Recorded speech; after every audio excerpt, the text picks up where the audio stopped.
Good morning students. This is your SST video of History Chapter 6 Town Traders and Craft Persons. बेटा आज हम chapter 6 में medieval town के बारे में पढ़ने वाले हैं कि जो मेडिवल टाइम पीरियड था इंडिया का उसमें जो है किस प्रकार के जो टाउन थे वो बनते थे और specially in central and south India के बारे में हम पढ़ने वाले हैं कि जो क्राफ्ट पर्सन थे या जो ट्रेडर्स थे वो किस तरीके से टाउन्स के अंदर शहरों के अंदर रहा करते थे और किस तरीके से वो वहाँ पर उन्होंने जो है बिजनेस या फिर जो ट्रेड्स वगैरह जो है डेवलप किए थे. What would a traveler visiting a medieval town expect to find? कि मेडिवल टाउन में कि जो भी ट्रैवलर होते थे तो उस टाउन के बारे में क्या वो सोचते थे. This would depend on what kind of A town it was. और ये डिपेंड करता था कि वो जो टाउन था वो किस प्रकार का था, किस टाइप का था. टेम्पल टाउन था, एडमिनिस्ट्रेटिव सेंटर था या फिर कमर्शियल टाउन था या फिर पोर्ट टाउन था. To name just some possibilities कि जो भी शहर थे वो एक मंदिर थे, एक एडमिनिस्ट्रेटिव सेंटर थे, एक कमर्शियल टाउन थे या फिर एक पोर्ट थे. तो ये कहीं ना कहीं किसी एक शहर के बारे में बताते हैं. In fact many towns combined several functions. इसके अलावा कई बार जो शहर होते थे वो कई सारे फंक्शंस भी परफॉर्म किया करते थे. They were administrative centres, temple towns as well as centres of commercial activities and craft production. यानी एक शहर के अंदर कई सारी चीज़ें कंबाइन हुआ करती थी. जैसे कि कोई जो सेंटर था, जो टाउन था वो एक तरीके से एडमिनिस्ट्रेटिव सेंटर भी था, उधर पर टेम्पल टाउन्स भी थे और साथ में कमर्शियल एक्टिविटीज़ भी हुआ करती थी, क्राफ्ट प्रोडक्शन भी हुआ करता था. तो एक जो टाउन है उसके अंदर जो भी एक्टिविटीज़ हो रही थी वो सारी कंबाइंड थी. तो सबसे पहले हम एडमिनिस्ट्रेटिव सेंटर्स के बारे में पढ़ेंगे. You read about the Chola dynasty in chapter 2. आपने चोला डायनेस्टी के बारे में पढ़ा था चैप्टर 2 में. Let us travel in our imagination to Thanjavur, the capital of the Cholas as it was 1000 years ago. आज हम जो है एक थंजावुर जो एक इमेजिनेशन सेंटर था उस थंजावुर एक सेंटर था तो उसके बारे में पढ़ने वाले हैं जो कि एक कैपिटल थी चोलास की. हज़ारों साल पहले जो थंजावुर जो कैपिटल थी वो चोल राजाओं की थी. The perennial river Kaveri flows near the beautiful town. एक पेरेनियल रिवर जो है कावेरी फ्लो होती थी इस ब्यूटीफुल टाउन से, थंजावुर टाउन से. One hears the bells of the Raja Rajeshwara temple built by king Raja Raja Chola. और हमने इससे पहले भी पढ़ा था कि जो एक राजा राजा चोल जो थे उन्होंने एक राजेश्वर जो टेम्पल था वो बनवाया था जिसकी जो बेल थी वो सुनाई पड़ती थी.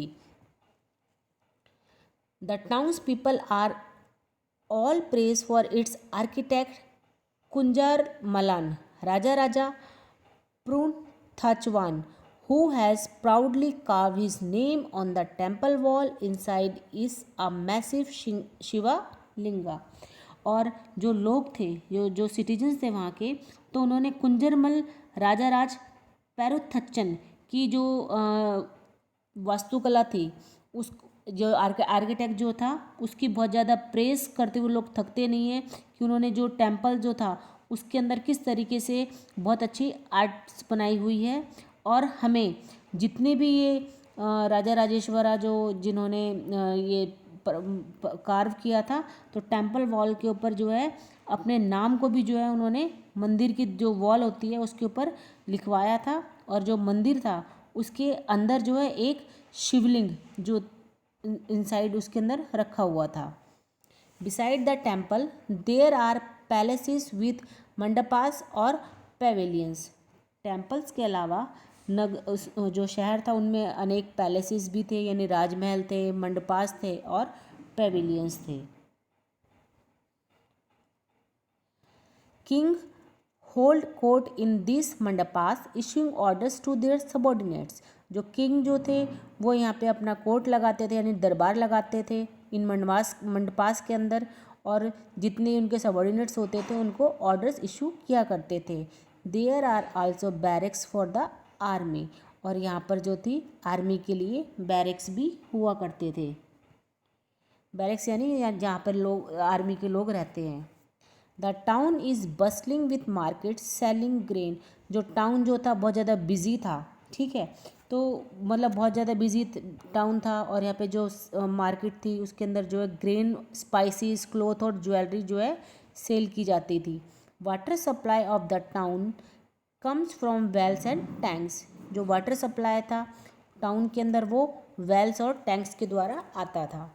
The Salia weavers of Thanjavur and the nearby town of Oreyur are busy producing cloth for flags to be used in the temple festival.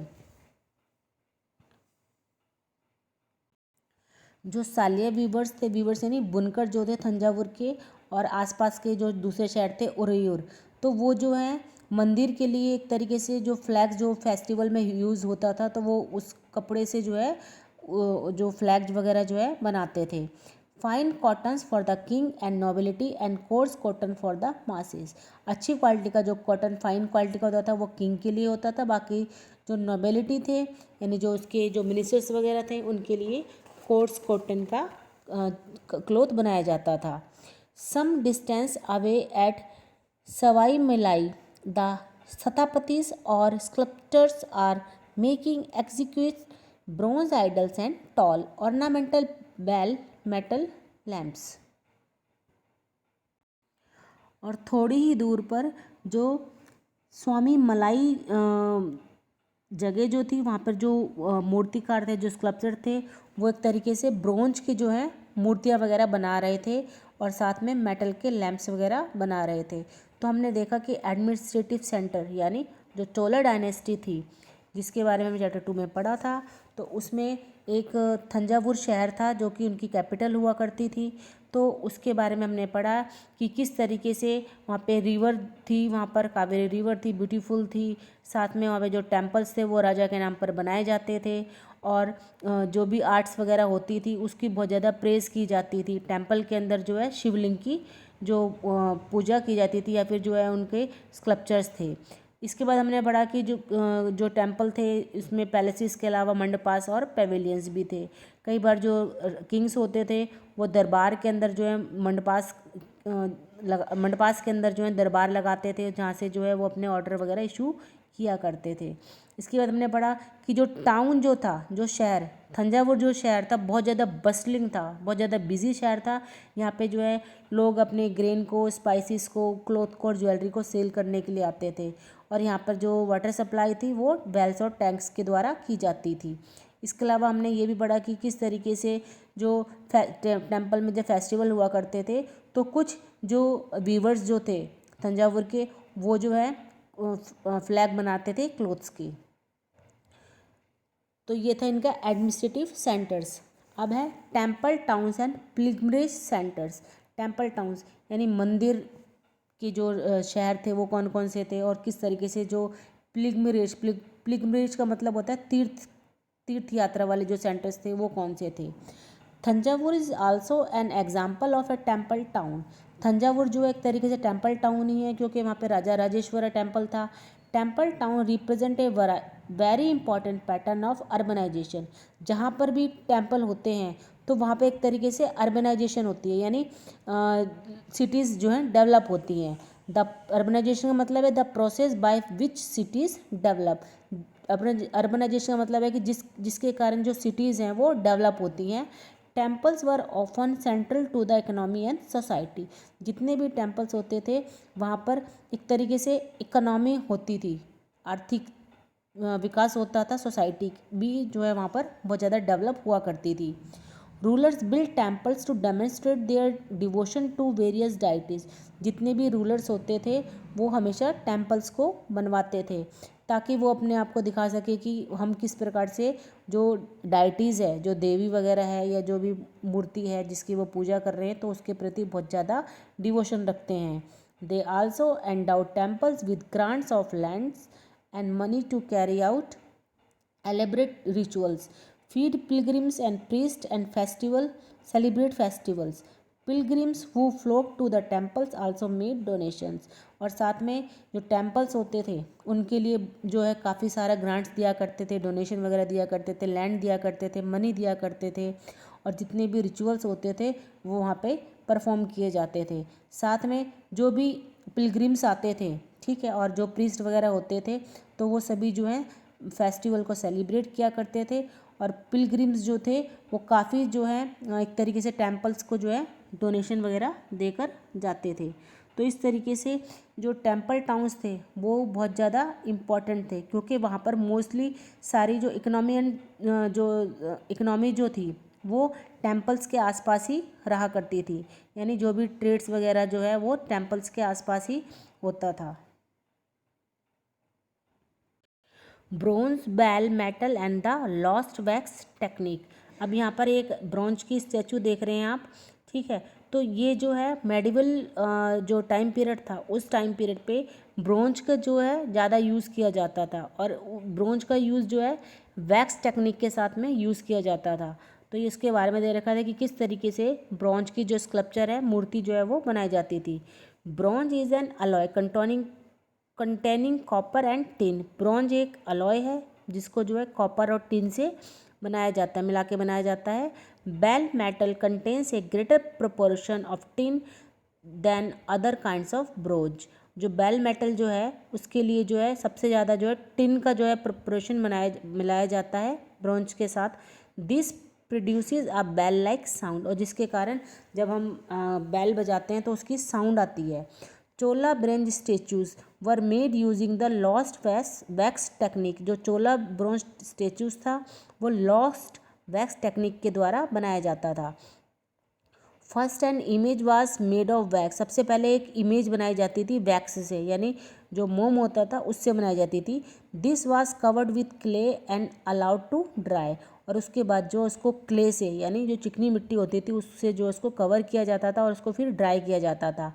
Next it was heated and a tiny hole was made in the clay cover. और उसके बाद जो इसको heat किया जाता था और छोटा सा एक होल बनाया जाता था क्ले कवर के अंदर। The molten wax was drained out through this hole. और जो होल होता था, क्योंकि उसको वैक्स को क्या कर रहे हैं, हीट कर रहे हैं, तो जो वैक्स जो होती थी वो बिल्कुल पिघल जाती थी और वो उस होल से वापस बाहर आ जाती थी। Then molten metal was poured into the clay mould through the hole. और उसके बाद जो है जो मेटल होता था वो जो है उसी होल के द्वारा उसमें जो है डाला जाता था। Once the metal cooled and solidified the clay cover was carefully removed and the image was clean and polish. और जैसे ही जो मेटल ठंडा हो जाता था, कूल हो जाता था, सॉलिड हो जाता था, तभी जो है क्ले का जो कवर जो है उसको रिमूव कर दिया जाता था और जो इमेज होती थी उसको क्लीनिंग करके जो उसकी पॉलिशिंग की जाती थी। तो इस प्रकार से जो है लॉस्ट वैक्स टेक्निक्स के द्वारा जो है ब्रोंज की एक स्टैचू बनाई जाती थी। Temple authorities use their wealth to finance trade and banking. जो टेम्पल अथॉरिटीज़ होती थी वो जो भी वेल्थ होती थी उसको जो है फाइनेंस किया करती थी ट्रेड और बैंकिंग के लिए। यानी जो भी टेम्पल के जो कार्यकर्ता होते थे वो क्या करते थे, जो भी वेल्थ होती थी उसको फाइनेंस के लिए, ट्रेड के लिए और बैंकिंग के लिए यूज़ किया करते थे। Gradually a large number of priests, workers, artisans, traders etc. settled near the temple to cater to its needs and those of the pilgrims। और काफ़ी बड़ी मात्रा में जो प्रीस्ट होते थे, यानी पुजारी हुए, वर्कर्स हुए, आर्टिशन हैं, ट्रेडर्स हैं, ठीक है, तो ये सभी जो हैं मंदिर की जो भी पिलग्रिमेज आते हैं, यानी जो भी तीर्थ यात्री आते हैं, तो उनकी आवश्यकताओं को पूरा करने के लिए वो मंदिर के आसपास ही जो है वो सेटल होते थे। 10 ग्रू टेम्पल टाउन्स। और इस तरीके से जो टेम्पल टाउन्स है वो बनते चले गए, ग्रू होते चले गए। Towns emerge around temple such as those of Bhillasvamin, Bhilsa और Vidisha in Madhya Pradesh and Somnath in Gujarat. तो ऐसे ही कुछ मंदिर जो हैं चारों नगरों में, मतलब जितने भी शहर थे, जैसे कि मध्य प्रदेश में भिल्ला स्वामीन है, गुजरात में सोमनाथ है, ठीक है। तो इस तरीके से टेम्पल टाउन जो है अलग अलग शहरों में ग्रो होते चले गए। Other important temple towns included Kanchipuram and Madurai in Tamil Nadu and Tirupati in Andhra Pradesh. और इसके अलावा जो आज का जो तिरुपति मंदिर जो कि आंध्र प्रदेश के अंदर है, और कांचीपुरम जो है वो मदुरई और तमिलनाडु के अंदर है। ठीक है, तो इस तरीके से जो टेम्पल टाउन्स है जो वो ग्रो करते गए, बढ़ते चले गए, क्योंकि जो टेम्पल अथॉरिटीज़ थी उन्होंने जो भी पिलग्रिमेज आते थे यानी जो तीर्थ यात्री आते थे तो उनके लिए जो है काफ़ी सारा जो है उनकी नीड के अनुसार जो है वहाँ पे सब कुछ अवेलेबल करते थे। और वहाँ पर जो है कई प्रकार के आर्टिसन होते थे, ट्रेडर्स होते थे जो कि व्यापार वगैरह किया करते थे। तो जो बड़े बड़े जो शहर थे तो वहाँ पर मोस्टली टेम्पल टाउन्स जो हैं बनाए जाते थे। Pilgrimage centres also slowly developed into township, और धीरे धीरे जो पिलग्रिमेज सेंटर्स थे वो धीरे धीरे डेवलप होते गए यानी टाउन बनते गए। वृंदावन जो कि उत्तर प्रदेश में है एंड तिरुवन्नामलाई तमिलनाडु में are examples of two such towns. ऐसे ही दो शहर जो हैं तमिलनाडु और उत्तर प्रदेश के अंदर है। Ajmer Rajasthan was the capital of the Chauhan kings in the 12th century and later became the सूबा हेडक्वार्टर्स अंडर द मुगल्स। और जो अजमेर जो है राजस्थान के अंदर है वो चौहान किंग्स की कैपिटल हुआ करती थी 12th सेंचुरी में, और धीरे धीरे जो है ये सूबे का हेडक्वार्टर्स बन गया था मुगलों के टाइम पे। It provides an excellent example of religious को एग्जिस्टेंस, और ये हमें जो है एक एग्जाम्पल है कि किस तरीके से जो रिलीजियस को एग्जिस्टेंस है वो उसका एक बहुत ज़्यादा इम्पॉर्टेंट है। Khwaja Moinuddin Chishti the celebrated Sufi saint who settled there in the 12th century attracted devotees from all creeds. Near Ajmer is a lake Pushkar which has attracted pilgrims from ancient times।